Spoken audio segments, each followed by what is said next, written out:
Acara diawali dengan menyanyikan lagu Indonesia Raya. Hadirin dimohon berdiri.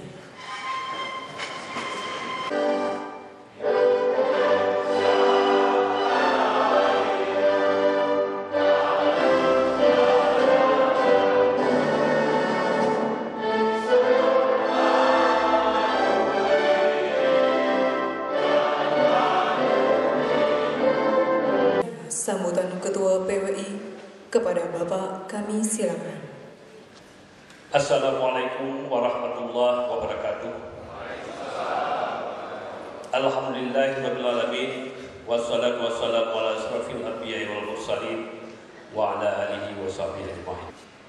Bapak Panglima yang kami hormati, Bapak Kasdam. Jadi kami pikir selalu Bapak Panglima pada di lapangan buka hati, tidak ingin bersilaturahmi dengan para insan pers. Dan sekali lagi penghargaan ini kami ucapkan terima kasih yang sebanyak-banyaknya. Assalamualaikum warahmatullahi wabarakatuh.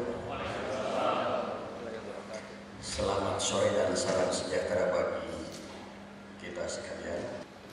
Rekan-rekan media atau wartawan dari berbagai media.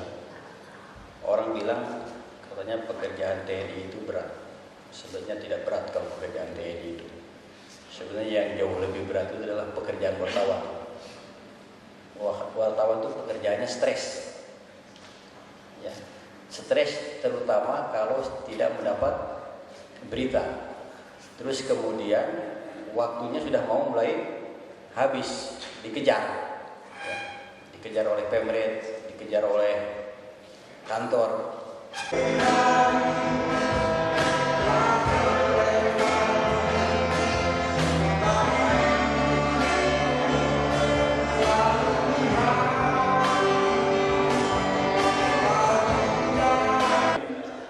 Silakan kalau ada yang menanyakan atau berdialog langsung, mungkin berkaitan dengan perkembangan situasi pilkada atau nanti ke depannya. Ada kalimat-kalimat dari calon kepala daerah atau wakilnya yang menyatakan kalau partai tertentu tidak menang, ya Aceh akan terjerembab kembali ke konflik. Memang kemarin kita pada saat rapat di Wakobina di kediamannya Pak Kapolda, kita masih sesalkan masih ada kampanye statement yang provokatif. Ya, apa tujuannya menyampaikan statement provokatif itu? Masih mengancam bahwa kalau kalah nanti akan begini.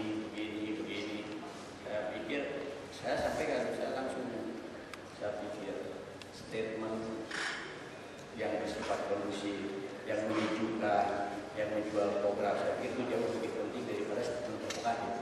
Ya, dan persiapan Kodam dalam rangka membantu penuh pihak kepolisian sudah maksimal. Ya, pasukan sudah masuk di kedudukan pengamanan di daerah-daerah di 23 kabupaten kota, sebanyak kurang lebih sekitar 3.490 pasukan sudah masuk di kedudukan.